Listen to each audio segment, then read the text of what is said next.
From the Gray Man Briefing, this is a summary of recent developments regarding the Second Amendment, cybersecurity, protests, supply chain disruptions, national security, law and order, free speech, censorship, government oversight, and more. For the second quarter of 2025, this is Update 7 to the Gray Man Briefing's summary of recent developments, as read out by Super Essie. Across the nation, localized developments include Washington court finds standard capacity magazines unconstitutional, while Hawaii fails to pass anti-2A laws. Radical Islamic terrorism link found in Pennsylvania. Islamic-only city planned in Texas. Lawmakers and city mayor arrested in New Jersey. Google invest in nuclear energy. Plant locations may include Alabama, Georgia, and Virginia. Trump executive order rescinds restrictions on police, which impacts Minnesota, Tennessee, Arizona, New Jersey, and Kentucky. Record fentanyl seizures in Arizona, Utah, Nevada, Oregon, and New Mexico, and an officer-involved shooting at a school in Pennsylvania. Finally, natural disasters kill dozens in Arkansas, Mississippi, and Missouri. Nationwide extremists targeting minors online. FEMA shifts tasks to the states. Habeas corpus suspension. Epstein doc update. Iran's secret rainbow nuclear site discovered. Let's begin today with the current events briefing. Near Josephine, Texas, the East Plano Islamic Center, or EPIC, proposed developing a 402-acre Islamic city, including over 1,000 homes, a mosque, a K-12 school, senior housing, commercial spaces, sports facilities, and a community college. EPIC leadership stated the community would follow U.S. laws, but critics, including the Texas governor and the attorney general there, expressed concerns about potential Sharia law enforcement. On May 11th, the governor announced that the project approvals there had been halted, and both Texas and the U.S. Department of Justice have begun investigations into EPIC. Moving into the Second Amendment briefing. In Hawaii, Senate Bill 401 sought to expand the semi-automatic rifle ban and prohibit magazines holding more than 10 rounds. Although it passed conference committees, the bill stalled in early May after a proposed amendment allowed for exemptions for licensed dealers, hunters, conservation workers, and the inheriting of standard capacity magazine grandfathering. The legislation session ended without passing the bill. Separately, the Department of Justice and 25 attorneys general are pushing the Supreme Court to overturn Hawaii's gun restrictions, arguing that banning lawful citizens from carrying firearms in sensitive places violates the Second Amendment. The Washington State Supreme Court ruled on May 8th to uphold the state's 2022 law banning firearm magazines holding more than 10 rounds. In a 7-2 decision, the court stated that these magazines are not considered arms under the state and federal constitutions and are not essential for self-defense, allowing individuals to still bear arms with smaller capacity magazines. 2 justices dissented, arguing that such magazines are commonly used for lawful purposes. In a related decision, the U.S. Ninth Circuit Court of Appeals upheld California's ban on standard capacity magazines. The court ruled 7-4 that these magazines are neither arms nor protected accessories under the Second Amendment, even if considered arms, as the ban aligns with historical weapon regulation practices. The decision overturned a lower court's ruling that found the ban unconstitutional, and is likely to be challenged now by the Supreme Court. Let's move now into the government oversight briefing. In Utah, HB 77, banning non-sanctioned flags on government property, took effect on May 7th, prompting Salt Lake City to adopt new city flags, including LGBT pride, transgender visibility, and Juneteenth symbols. The city's measure circumvents Utah state law and allows for the continued displaying of the pride flag even at schools. Similarly, in Boise, Idaho, the city council passed a measure on May 6 to officially designate the LGBT pride flag as a city flag. This decision was made to circumvent Idaho's HB 96, enabling the pride flag to be legally displayed on government property and schools. So Idaho pretty much had the same law passed as Utah, where you could not put pride flags on public school property, but major cities in both states found a way around that.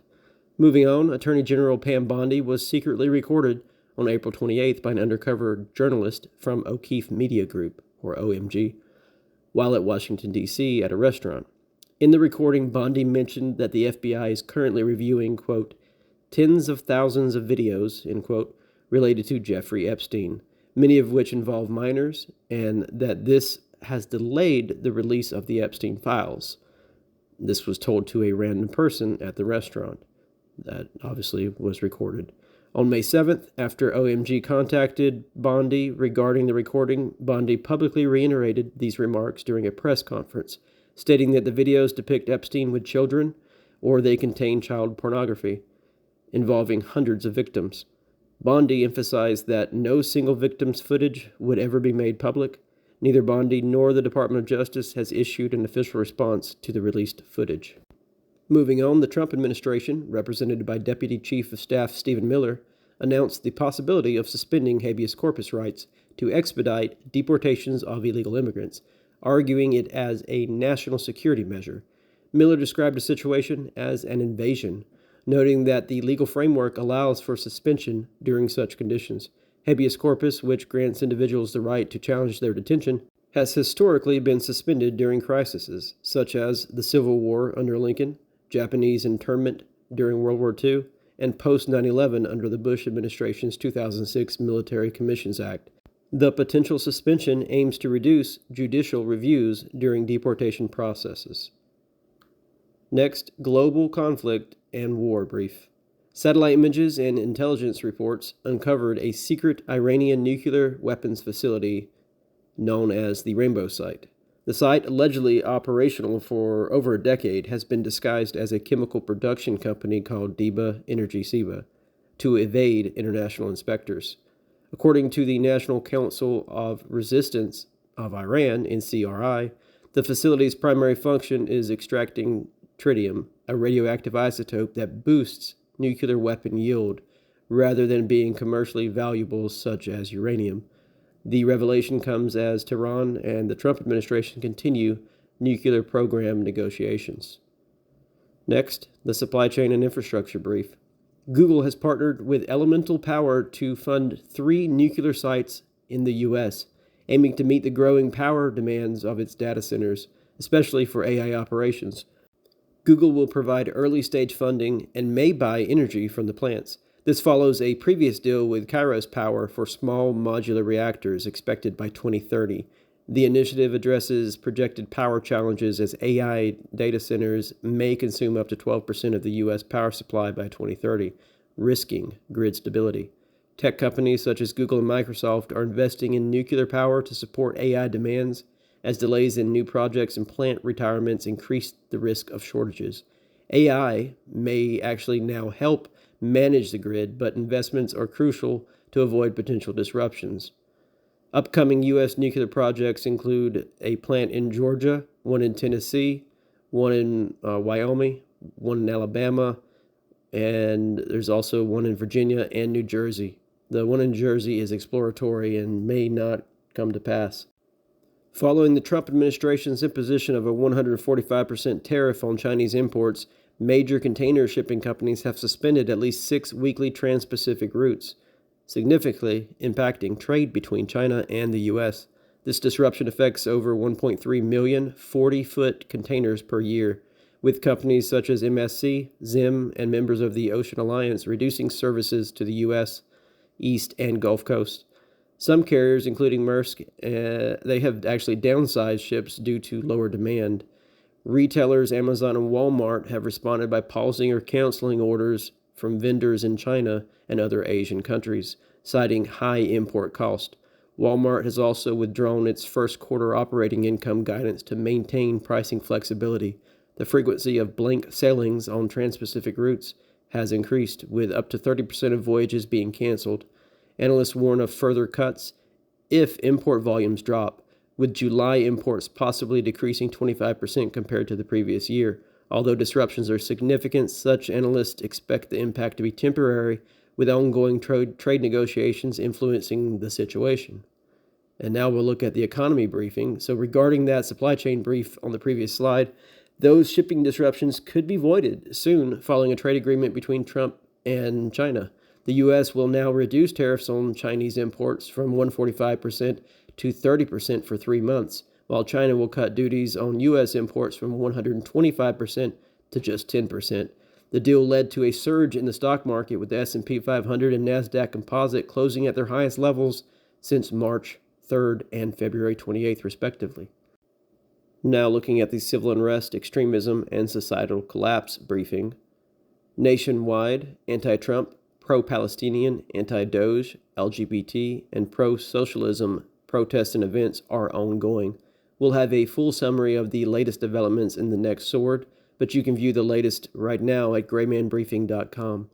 In Newark, New Jersey, on May 9th, anti-deportation activists, also including the mayor of the city and Democratic representatives, protested at the reopening of Delaney Hall ICE Detention Center. They entered the facility. They claimed oversight. Federal officials said they were trespassing. It was a safety risk. There's a whole lot going on there, and most of it's being covered on mainstream media, but we wanted to make sure to mention it here. In Philadelphia, Pennsylvania, a recent video captured Mohammed Khatib, the European coordinator for Samidoun, a group designated as a terrorist organization by the U.S. and Canada. He was speaking via video teleconference at an event associated with Temple University's Students for Justice in Palestine, or SJP. Khatib stated that the movement aims to, quote, destroy the United States and, quote, destroy the universities, end quote, criticizing them as symbols of imperialism and capitalism. The incident has sparked controversy, with some calling the Temple's university, telling them, hey, you need to investigate potential policy violations, especially since a senior SJP member of the university echoed the sentiment. The event has intensified scrutiny of SJP chapters across the country amid accusations of anti-Semitism, support for terrorism, and concerns over campus safety. Now looking at major incidents, crime, and natural disasters. In Philadelphia, Pennsylvania, on May 7th, a police officer was shot in the stomach while responding to a large fight outside of Overbrook High School. The shooting occurred just as classes were letting out. The 26-year-old rookie officer was hit by a shot fired by a 30-year-old man who had no connection to the school. Reports indicate that multiple separate fights broke out as students were leaving the building. The incident took place outside the school building, and there have been over 26 shootings within 1,000 feet of that school in just the past 10 years. The motive or cause of the incident remains unclear. Next, the Department of Justice reported a record fentanyl seizure spanning multiple states, including major operations in Albuquerque, Phoenix, Las Vegas, Layton, and Salem. In Albuquerque, authorities confiscated 396 kilograms of fentanyl pills, 11.5 kilograms of fentanyl powder, 49 firearms, and over $600,000. In Phoenix, they recovered 13 kilograms of fentanyl pills, 72 pounds of meth, 5 kilograms of cocaine, and 2.5 pounds of heroin, along with about $400,000. The operation, led by DEA, targeted alleged leader Alberto Salazar Amaya of the Sinaloa cartel, based out of Salem, Oregon. 16 people were arrested, including 6 illegal immigrants, marking one of the largest fentanyl seizures in U.S. history. Continuing on, the FBI issued a warning about the ongoing threat posed by 764, an online nihilistic violent extremist group linked to the neo-Nazi Satanist cult, the Order of Nine Angels. This group, active in every FBI field office's jurisdiction, targets minors online, coercing them into sharing explicit images and extorting them for more content or money. Operating on platforms to include Telegram and Discord, the group has been connected to cases of self-harm, violence, and sexual exploitation. Internationally, related arrests have occurred in the UK, highlighting the group's global reach. Authorities are urging parents to closely monitor their children's online activity to prevent victimization. Law enforcement continues to investigate the group's structure while working to identify and protect victims. David Richardson, a former Marine veteran, has been appointed as the new acting administrator of FEMA, replacing Cameron Hamilton. He intends to increase states' responsibility for disaster response and cost, reflecting a White House push for emergency management reform. Meanwhile, the National Oceanic and Atmospheric Administration, or the NOAA, announced it would stop updating its billion-dollar disaster database due to staffing reductions, raising concerns over data loss that could hinder weather event preparedness. Ahead of the 2025 season, counties around Houston, Texas have launched a campaign using 54 billboards to count down to June 1st, aiming to boost public awareness and early preparation for hurricanes.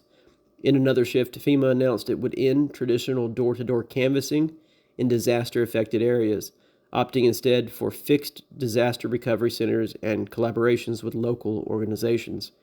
Critics worry this could reduce aid access for the elderly and disabled. Additionally, the Trump administration plans significant cuts to the hospital preparedness program, prompting concerns about the nation's ability to handle large-scale emergencies. Really, this is shifting things to probably where it needs to go, back to the states, local cities, and organizations who really do the most during disasters. In late April, a derecho swept through parts of the Midwest and Northeast, leaving a 500-mile path of destruction, causing fatalities, including 3 deaths in Pennsylvania. Earlier in the month, severe storms and tornadoes struck the South and Midwest, leading to 24 fatalities across Arkansas, Kentucky, Missouri, Mississippi, and Tennessee. Flash floods in Texas and a fallen tree in Georgia also caused deaths to 2 children. Now moving into the Law and Order briefing. President Trump signed an executive order on April 28th titled Strengthening and Unleashing America's Law Enforcement to Pursue Criminals and Protect Innocent Citizens. The order directs the Department of Justice to review all federal consent decrees with police departments and to rescind or modify those that restrict police duties or impose federal oversight that hinders law enforcement.